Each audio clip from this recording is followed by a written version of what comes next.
A poor student marries an old billionaire, and a week later she discovers something shocking. The chipped porcelain mug warmed Lily's hands, but the lukewarm tea did little to soothe the gnawing anxiety in her stomach. The pre-dawn light filtering through the grimy kitchen window painted the peeling wallpaper in shades of gray, mirroring the bleakness of her future. Outside, the city was slowly waking, and the rumble of garbage trucks and distant car horns was a jarring symphony to her troubled thoughts. At 22, Lily carried the weight of the world on her slender shoulders. Her dream of becoming a doctor, a beacon of hope ignited in her childhood while caring for her ailing mother, now felt like a cruel mirage. The reality of her situation was a suffocating blanket of overdue bills, a sick mother, a troubled younger brother, and a landlord's eviction notice taped to their refrigerator door, a stark reminder of their precarious existence. She glanced at her mother, slumped in her usual chair by the window, her face etched with worry lines deeper than the cracks in their apartment walls. Diabetes had ravaged her mother's body, leaving her frail and dependent on expensive medication they could barely afford. Jamal, 13 and perpetually teetering on the edge of trouble, needed a guiding hand, a strong male presence Lily desperately wished she could provide. 7-year-old Nia, her bright eyes dimmed by the constant stress, deserved a childhood free from the shadow of poverty. But Lily, juggling medical school with 2 part-time jobs, was stretched thin, barely keeping afloat. The diner job, with its demanding hours and meager tips, left her exhausted and drained. Her studies, once a source of intellectual stimulation and hope, now felt like an insurmountable burden. She attended lectures with a mind clouded by worry, submitted assignments late, and faced upcoming exams with a sense of dread. Failure wasn't an option, but success felt increasingly impossible. Each day was a relentless cycle of worry, exhaustion, and the constant struggle to make ends meet. The bus ride to the university, once a brief respite, now felt like a countdown to the inevitable crash. The faces of her classmates, carefree and unburdened, were a stark reminder of the life she couldn't afford to live. She envied their ability to focus on their studies, to dream without the constant pressure of reality nipping at their heels. The aroma of burnt toast jolted Lily back to the present. Her mother stirred, her eyes fluttering open. "Lily," she said, her voice raspy, "I had a dream last night. We were in a big house, with a garden and sunlight streaming through the windows." A wistful smile touched her lips. It felt peaceful. Lily's heart ached. Peace was a luxury they couldn't afford. She forced a smile, pushing down the rising tide of despair. "It's just a dream, Mom," she said, her voice strained. "But maybe one day." The knock on the door shattered the fragile moment. Lily's stomach clenched. She knew who it was. Her Uncle Marvin, a gruff, imposing figure, was their last resort, a lifeline they rarely reached out to. His unexpected appearance could only mean one thing: trouble. Or perhaps, a twisted form of salvation. Uncle Marvin stood in the doorway, his burly frame filling the cramped space. The familiar scent of engine oil and cheap coffee clung to him like a second skin. He surveyed the apartment with a critical eye, his expression unreadable. "I know things are tough," he began, his voice gruff, "and I got a proposition for you." Lily's heart sank. Propositions from Uncle Marvin rarely ended well. She braced herself for the worst. He cleared his throat, avoiding her gaze. "There's a man, a wealthy man, looking for a wife." Lily stared at him, speechless. The words hung in the air, heavy and surreal. A wife? Was this some kind of cruel joke? Marvin continued, his voice low, "He's old, got some kind of illness. Not much time left. But he's willing to pay, well, a lot." Lily felt a wave of nausea wash over her. The idea was repulsive, a desperate measure that scraped against every fiber of her being. But as Marvin laid out the details, the sheer amount of money involved, enough to pay off their debts, secure her mother's medical care, and give her siblings a chance at a better life, it became harder to dismiss. "He doesn't want romance, nothing like that," Marvin explained. "Just a legal arrangement. He'll take care of you, your mama, the kids. Everything." And when he goes, well, you get the inheritance. Lily's mind reeled. It felt like a Faustian bargain, a trade of her freedom for her family's well-being. The thought of marrying a stranger, a dying man, was abhorrent.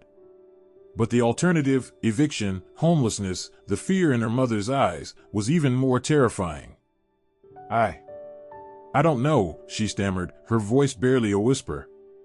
Marvin placed a hand on her shoulder, his grip surprisingly gentle. Think about it, Lily. This is a chance to change everything. A chance to give your family the life they deserve. He left her with a business card, the name Thompson Harris embossed in elegant script. Lily stared at the card, the weight of it heavy in her hand. It was a ticket to a different life, a life she hadn't chosen, a life that felt both alluring and terrifying. The decision, however, wasn't hers alone. That night, Lily sat with her mother, the business card lying between them on the worn kitchen table. She explained the proposition, her voice trembling, her heart pounding in her chest. Her mother listened in silence, her face pale, her eyes filled with a mixture of shock and resignation. It's your decision, Lily, she said finally, her voice barely audible. But I won't judge you, no matter what you choose. Lily knew what she had to do. She would meet this Thompson Harris, assess the situation, and make the best decision for her family. It was a sacrifice, a gamble, but it was the only option she had. The wrought iron gates of the Harris estate loomed before Lily, their imposing grandeur a stark contrast to the crumbling buildings of her neighborhood. As the gates creaked open, revealing a sprawling mansion surrounded by manicured lawns and towering oak trees, Lily felt a wave of unease wash over her. This world, this opulence, was foreign, intimidating. A uniformed guard escorted her to the main entrance, where a butler, impeccably dressed in a black suit, greeted her with a polite bow. "Miss Lily? Mr. Harris is expecting you." The interior of the mansion was even more extravagant than the exterior. Crystal chandeliers glittered, casting a soft glow on the polished marble floors. Expensive artwork and family portraits adorned the walls, whispering tales of a life Lily could only imagine. The air was thick with the scent of fresh flowers and old money. The butler led her to a spacious study, where Thompson Harris sat behind a massive mahogany desk. He was older than she had expected, his hair a shock of silver against his tanned skin. His blue eyes, however, were sharp and intelligent, scrutinizing her with an intensity that made her feel exposed. "Miss Lily," he began, his voice deep and measured, "I understand your uncle explained the arrangement. He didn't waste time with pleasantries. I require a legal spouse, someone to fulfill the basic requirements of marriage. In return, I will provide for you and your family." Lily listened carefully, her mind racing. He was direct, almost clinical, in his approach. There was no pretense of affection, no attempt at charm. It was a business transaction, plain and simple. "Why me?" she asked, her voice trembling slightly. He tilted his head, his expression thoughtful. "Your uncle spoke highly of your character. And I was drawn to the idea of helping someone who genuinely needs it." Lily wasn't sure if she believed him. Was he truly altruistic, or was there another motive behind his offer? She couldn't shake the feeling that there was more to this arrangement than met the eye. He handed her a folder containing the details of the agreement. "Review it carefully. If you agree, contact my assistant." Lily left the mansion with the folder clutched tightly in her hand. The weight of the decision pressed down on her. It was a gamble, a leap of faith into the unknown. But for her family, she was willing to take the risk. After a sleepless night, Lily signed the agreement. A week later, she moved into the mansion, leaving behind the cramped apartment and the familiar struggles of her old life. The transition was jarring. The mansion felt vast and empty, its silence amplifying her sense of isolation. She was surrounded by luxury but felt utterly alone. Thompson remained a distant figure, appearing only for meals or in passing. He was polite, even courteous, but there was an emotional wall around him, a barrier she couldn't penetrate. She felt like an intruder in his world, a temporary fixture in his carefully constructed life. One evening, while exploring the mansion, Lily stumbled upon a music room. A grand piano sat in the center, its polished surface gleaming under the soft light of a chandelier. Drawn to it, she ran her fingers lightly over the keys, a familiar melody drifting through the room. "You play," Thompson's voice startled her. He stood in the doorway, his expression unreadable. "A little," she admitted, stepping away from the piano. He entered the room and gestured for her to sit. "Play something." Lily hesitated, then began to play a simple piece, her fingers finding their rhythm on the keys. When she finished, Thompson nodded. "You have talent." It was the first genuine compliment he had given her, and it sparked something between them. A tentative connection, a shared appreciation for music. It was the beginning of a shift, a subtle thawing of the ice between them. The music room became their sanctuary. Lily would practice in the evenings, and Thompson would sometimes join her, listening quietly or offering gentle guidance. The music filled the silence, creating a bridge between their vastly different worlds. In those shared moments, Lily began to see glimpses of the man behind the composed exterior, a man burdened by unspoken regrets and a deep-seated loneliness. One rainy afternoon, while Lily was reading in the library, Thompson joined her. They talked for hours, sharing stories of their lives, their dreams, their disappointments. Thompson spoke of his past, of the sacrifices he had made in pursuit of wealth and success, of the relationships he had lost along the way. He confessed his regret at never having children, at prioritizing his career over family. "I've lived here alone for so long," he said, his voice tinged with sadness.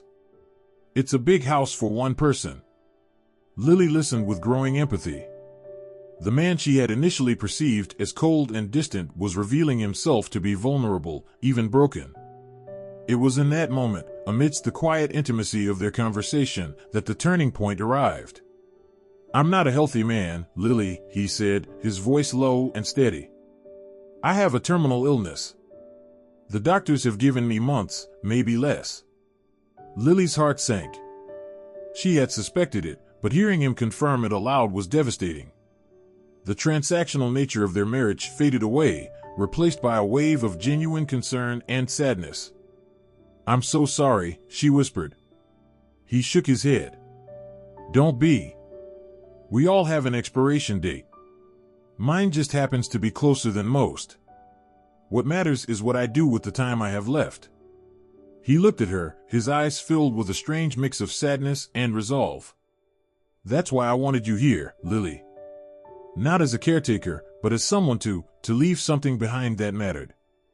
Helping you and your family, it feels like the first truly meaningful thing I've done in years." Lily was speechless. The man who had offered her a business proposition, a way out of poverty, was now offering her something far more valuable, his trust, his vulnerability, and a glimpse into his soul. The transactional arrangement had transformed into something deeper, something unexpected. The revelation of his illness changed everything. Their conversations became more intimate, more honest. They talked about life, death, regret, and the importance of making every moment count. Thompson shared his wisdom, his hard-earned life lessons, with Lily, guiding her towards a path of self-discovery and purpose. He encouraged her to pursue her dreams, to live a life that resonated with her soul, not just her obligations. He challenged her to think beyond survival and embrace the possibility of thriving.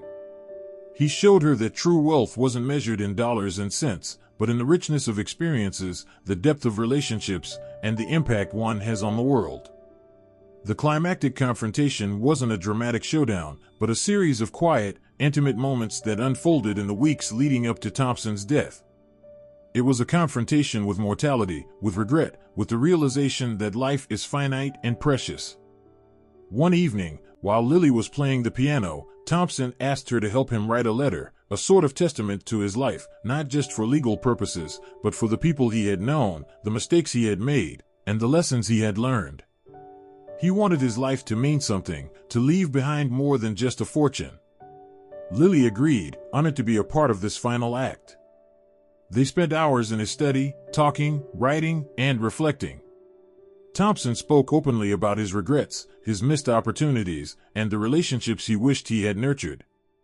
He also spoke of his hopes for Lily, for her future, for the potential he saw within her.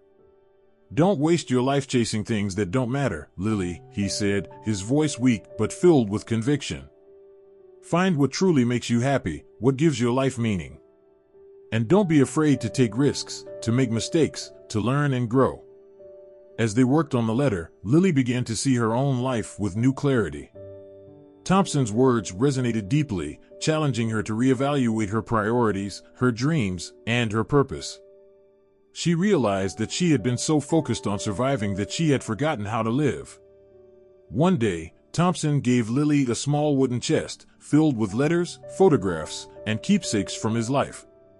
"These don't mean much to anyone else," he said, "but to me, they're a record of everything I've lived and learned. Maybe they'll mean something to you too." Lily accepted the chest, her heart heavy with emotion. It was a tangible piece of Thompson's past, a testament to the life he had lived, the love he had given, and the regrets he carried. As Thompson's health declined, Lily became his confidant, his friend. She sat with him, read to him, and listened to his stories. She held his hand as he struggled for breath, offering comfort and support in his final days. It was a difficult time, filled with sadness and grief, but it was also a time of profound connection, a bond forged in the face of mortality. The climactic confrontation wasn't a single event, but a series of intimate moments that culminated in Thompson's peaceful passing. It was a confrontation with the fragility of life, with the inevitability of death, and with the enduring power of human connection. In the days following Thompson's death, Lily felt lost and adrift.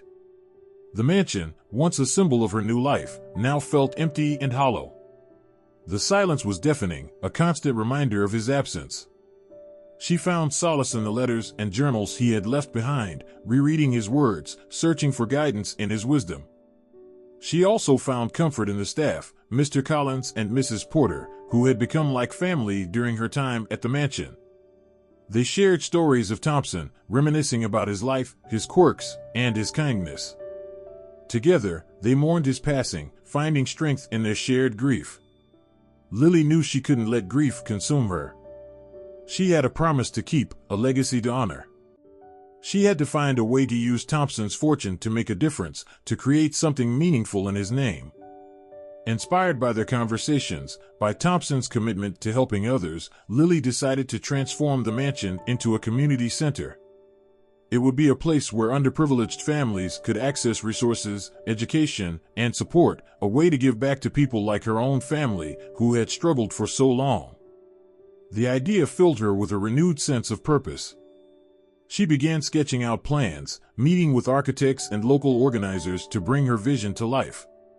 The mansion, once a symbol of isolation and wealth, was slowly transforming into a vibrant hub of activity and hope. She also reached out to her family, sharing her plans and inviting them to be a part of the project. Her mother, her health improving, volunteered in the center's kitchen. Jamal, finding a sense of direction, worked with the youth programs. Nia, her creativity flourishing, painted murals on the walls of the children's playroom. The transformation wasn't just physical, it was personal. Lily was growing, evolving into a confident, compassionate leader. She was no longer just surviving, she was thriving, creating a life that was both meaningful and fulfilling.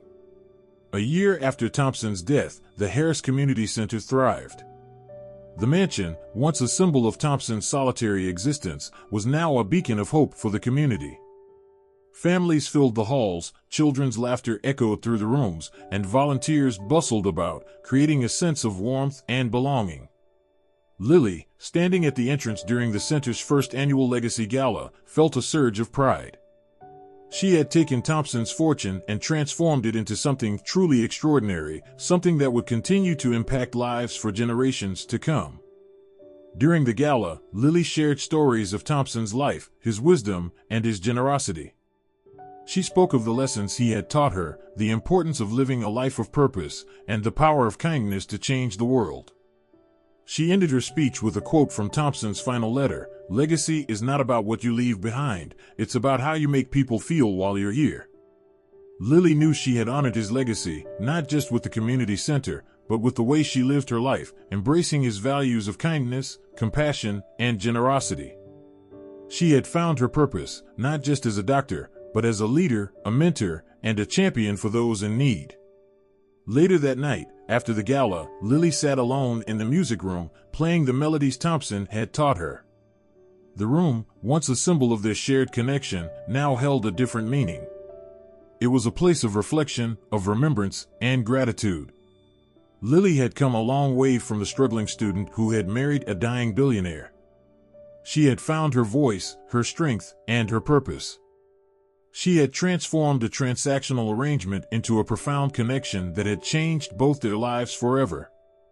And in doing so, she had created a legacy that would continue to inspire and uplift others for years to come. Lily closed her eyes, the music washing over her, and whispered a final thank you to the man who had shown her the true meaning of life, love, and legacy. She had lived boldly, loved fiercely, and never forgotten her worth. And in that moment, she knew she had truly made Thompson proud.